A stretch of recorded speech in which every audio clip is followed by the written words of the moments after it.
Hello and welcome to Byju's Exam Prep IAS. Let's get started and look into our daily quiz. Before we start with the practice questions for the day, a quick gentle reminder. Byju's Exam Prep IAS has launched Mega Scholarship Program. You would be able to avail as much as 60% off on all our live online classroom program and offline classroom program. We have very limited number of seats and this offer would be valid only till 12th of June. So what are you waiting for? Click on the link in the pinned comment. Register now to get a call back from our counselors. Let's get started and look into the first practice question. Consider the following statements. A fixed dose combination is a medicine that includes two or more active ingredients combined in a single dosage form. FTCs are less economic than single ingredient drugs. In case of any dispute with respect to the quality of the Drug Controller General of India is the appellate authority.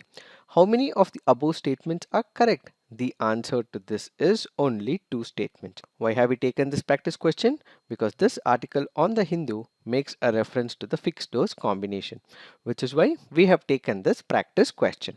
Let us try and understand what are these statements. When you look into the first statement, a fixed dose combination is a medicine that includes two or more active ingredients combined in a single dosage form. This happens to be a right statement. Let's say, for example, a person is suffering from a common cold. The other person is suffering from a fever. So this person will have to consume two different tablets if he has both cold and fever. What if the chemical combination of these tablets are merged and then there is one single tablet that these two chemical combinations are present in one single tablet? In that case, all that a person will have to consume is one single tablet rather than two tablets.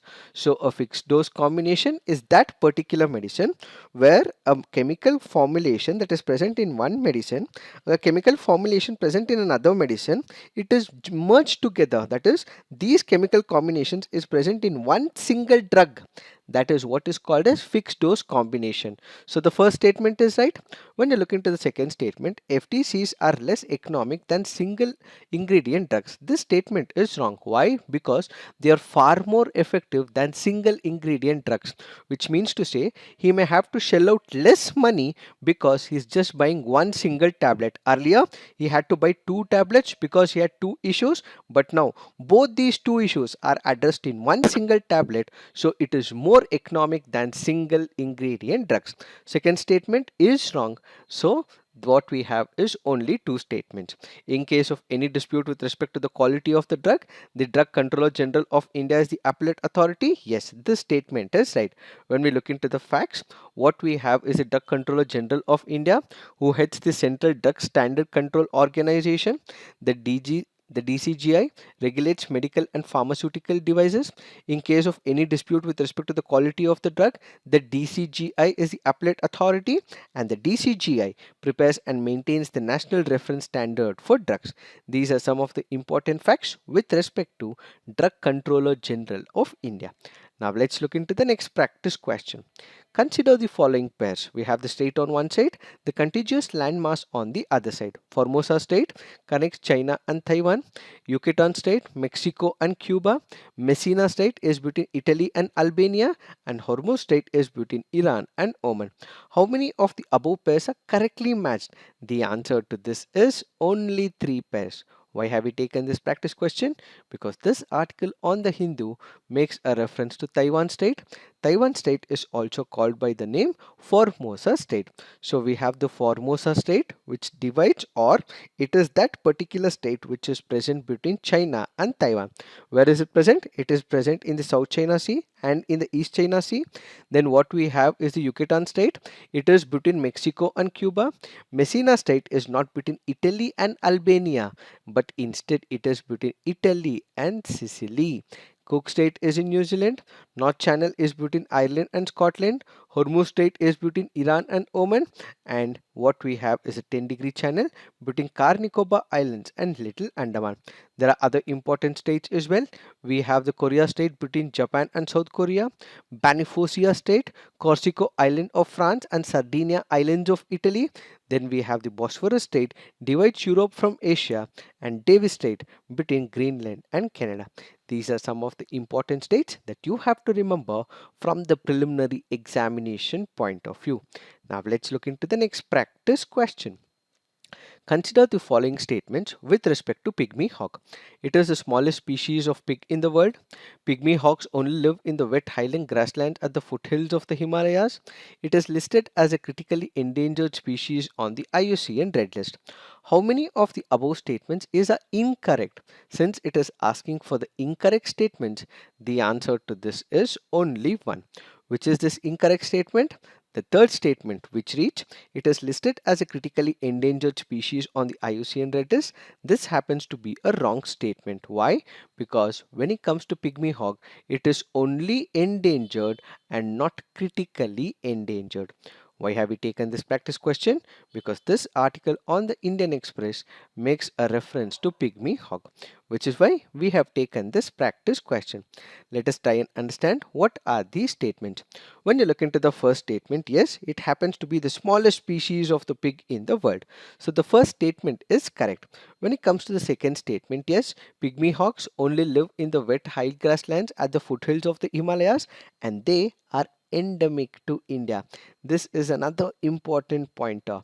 What are the threats that are associated with pygmy hawk? Basically, we enter into those areas where they are present.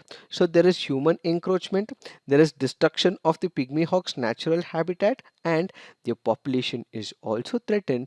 Why? Because of the human activities and also because of livestock grazing, fires, poaching, so on and so forth.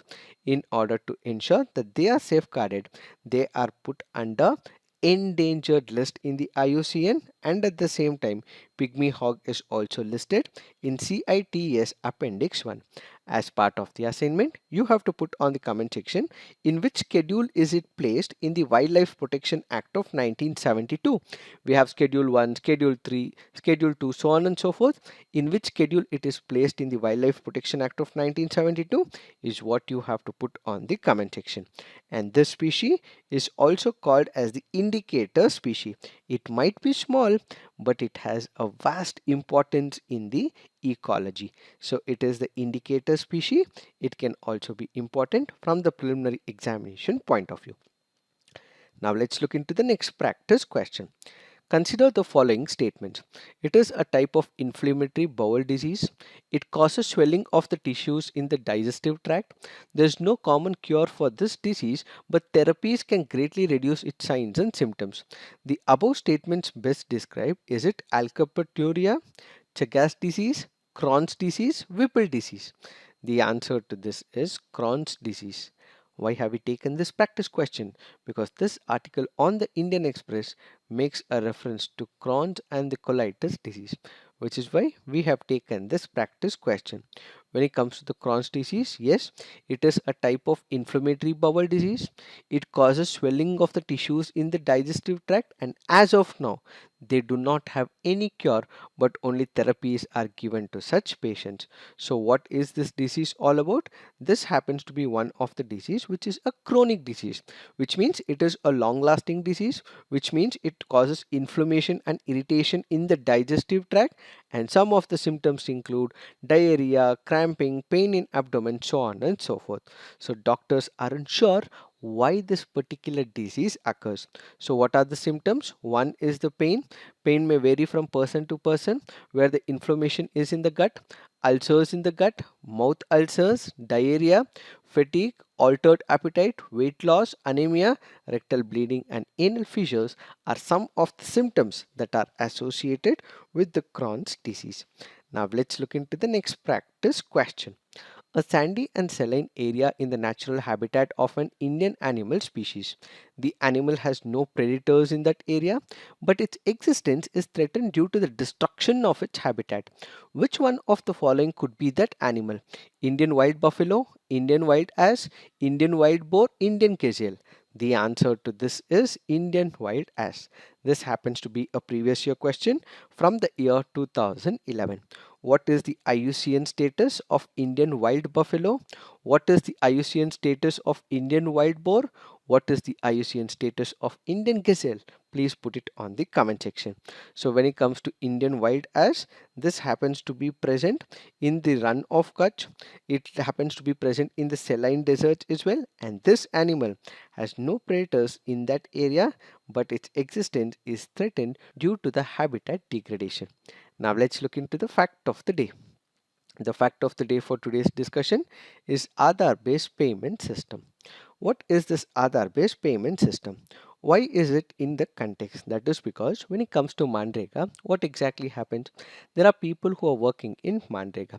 They might be working in one area today. They might be working in another area tomorrow.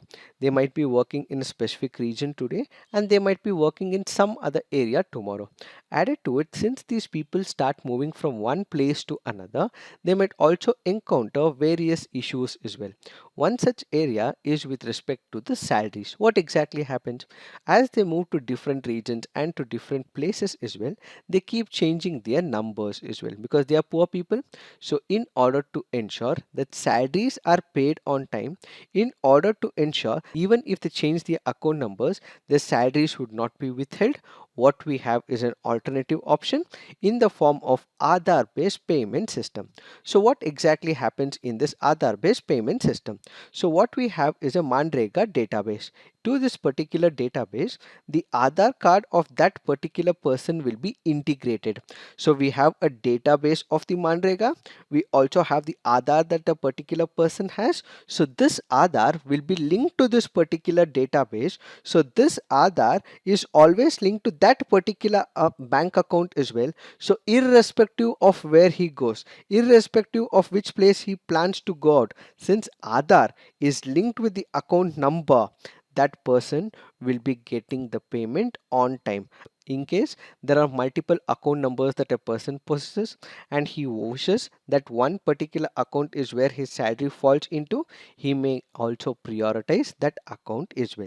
So this basically means as of now he is not getting the amount on time. So what we have to ensure is integration with the database. Money will be transferred to the account number which is linked with the Aadhaar number. So we have the National Payments Corporation of India, which also shows higher success percentage to the extent of 99.55% or above where Aadhaar is enabled for direct benefit transfer. So remember, this Aadhaar based payment system has been in use under the Manrega from when? It is from the year 2017. So from the year 2017 it has been in implementation, and with the universal availability of this Aadhaar with all adult population, the center has decided to extend the use of ABPS to all beneficiaries under this particular program. Added to it, we have the Rural Developmental Ministry, which has also asked the state to bring an awareness about this payment system to the people so that we would be able to achieve 100% coverage under this Aadhaar based payment system. Also remember, in case there are people who do not have the Aadhaar, is there a claim that says that they would not be given a job? Nothing like that. Even if they do not possess Aadhaar, they would be still be provided with the job, is being clarified by the government. So the beneficiaries would be requested to provide the Aadhaar number, but if they do not have or if they refuse to do so, they would be still provided job under the Manrega scheme. It is this that we have to understand with respect to this topic. So this is it for today. Thank you for watching. All the best.